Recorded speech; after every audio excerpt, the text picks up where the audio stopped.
حضور میں وہ پہلے بات ہو رہی تھی کہ جب ہم پردہ کرتے ہیں یا شروع میں تھوڑے وہ شرم والی بات ہو رہی تھی کہ جھجک ہوتی ہے، اس حوالے سے میں صرف یہ کہنا چاہ رہی تھی کہ اگر ہم یہ سوچ کے کریں کہ اس میں ہماری بھلائی ہے، اور اگر ہمارے دل میں یہ ہو کہ اگر یہ ہم جو کر رہے ہیں ہم اللہ میاں کا پیار پانے کے لیے، اللہ میاں کا قرب پانے کے لیے کر رہے ہیں، تو مجھے لگتا ہے کہ کافی آسان ہو سکتا ہے. ٹھیک ہے، وہ تو صحیح بات. تبھی تو نظم پڑھی ہے نوام وارکا، پہلے اس کی تمہید یہی لکھی ہے نا کہ اس کو فائدہ دے گی جو اللہ پہ بھی یقین ہے اور آن وسلم پہ بھی اس کو یقین ہے. اچھا چلو پھر نظم پڑھ لو پہلے. مجدہ لون، میں سمجھا تم ٹرانسلیشن کرنے کے لیے بیٹھی ہے.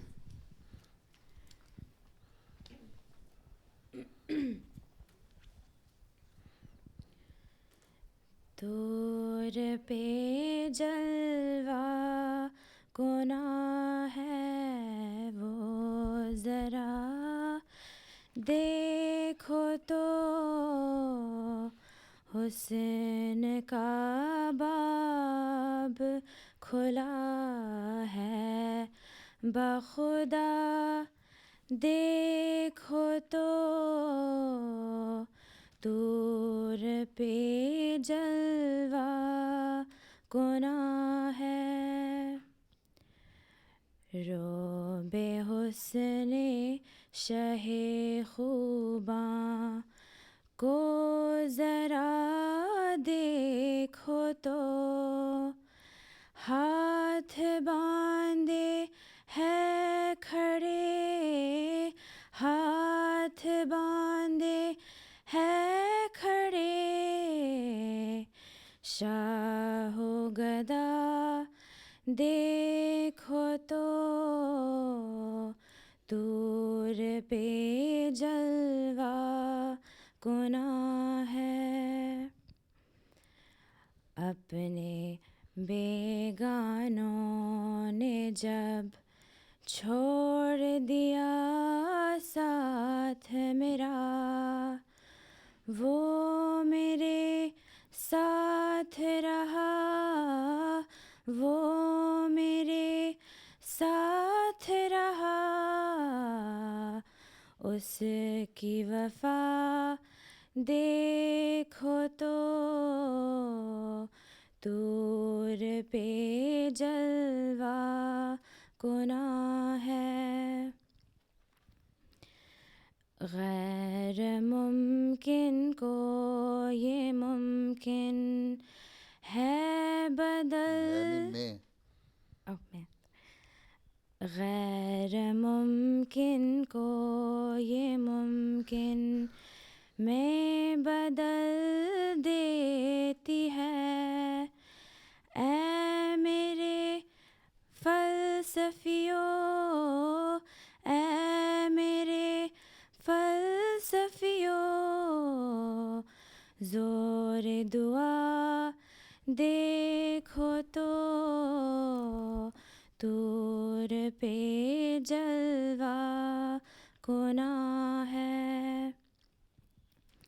عاشقوں دیکھ چکے عشق مجازی کے کمال، اب میرے یار سے بھی، اب میرے یار سے بھی دل کو لگا دیکھو تو، طور پہ جلوہ گناہ ہے. کس نے اپنے رخ زیبا پہ سے الٹی ہے نقاب، جس سے عالم میں ہے یہ، جس سے عالم میں ہے یہ، حشر بپا دیکھو تو، طور پہ جلوہ گناہ ہے. جلوائے یار پہ، جلوائے یار ہے کچھ